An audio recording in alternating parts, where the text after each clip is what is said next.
Confirmed Telugu movies list.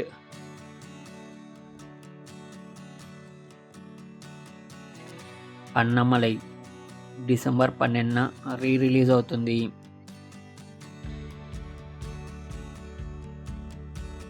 అతడు August 9న release అవుతుంది.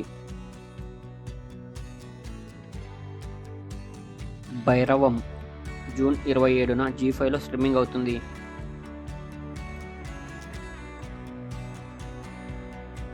Kolla June 19న ఈటీవీలో స్ట్రీమింగ్ అవుతుంది. హెడ్ అవర్ హీల్స్ జూన్ 23న అమెజాన్ ప్రైమ్లో స్ట్రీమింగ్ అవుతుంది. ఎయిర్ జూలై 3న ఈటీవీలో స్ట్రీమింగ్ అవుతుంది.